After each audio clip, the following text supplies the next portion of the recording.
আসসালামু আলাইকুম। কি অবস্থা সবার? কেমন আছেন সবাই? আশা করি আলহামদুলিল্লাহ সবাই অনেক বেশি ভালো আছেন। আপনাদের দোয়া এবং ভালোবাসায় আমিও ভালো আছি। যাই হোক, ব্যস্ত শহরে জীবনের সবচেয়ে বড় ভুল হচ্ছে ব্যস্ত শহরে সুখের সন্ধানে সুখ খোঁজা। সত্যি কথা বলতে ব্যস্ত শহরে সবাই ব্যস্ত।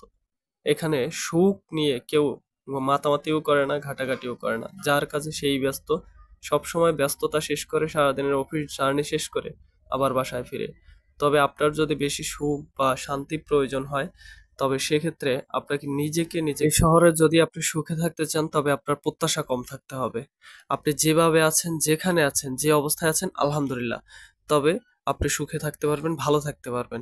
যদি আপনার প্রত্যাশা অনেক বেশি থাকে তবে সেক্ষেত্রে এই শহরে আপনার জন্য সুখ খুঁজেও কোথাও পাওয়া যাবে না। সুখ পাবেনও না, ভালোও থাকতে পারবেন না। তবে অনেক ব্যস্ততা থাকবে, অনেক টেনশন থাকবে, অনেক খারাপ লাগা, ভালো লাগা সবকিছু মিলিয়েই একটা জীবন। তাই এই জীবনে অনেক কিছু বেছে নিতে হবে এবং অনেক কিছু আপনার জীবন থেকে বাদ দিয়ে দিতে হবে। তাইলে আপনার জীবন সুখে থাকবে এবং ভালো থাকবে। তবে সর্বোপরি একটা কথাই বলবো, আল্লাহর উপর ভরসা রেখে চললে জীবনটাকে সুন্দরভাবে সাজানোর চেষ্টা করলে আল্লাহ আপনাকে সেই সাফল্য দান করবে ইনশাআল্লাহ। তবে এই শহরে যারা নিজের জন্য ব্যস্ত সময় পার করছেন তারা মাঝে মাঝে নিজেকে সময় দিবেন। ভালো থাকবেন, সুস্থ থাকবেন সবাই। আল্লাহ হাফেজ। আসসালামু আলাইকুম ওয়া রাহমাতুল্লাহ।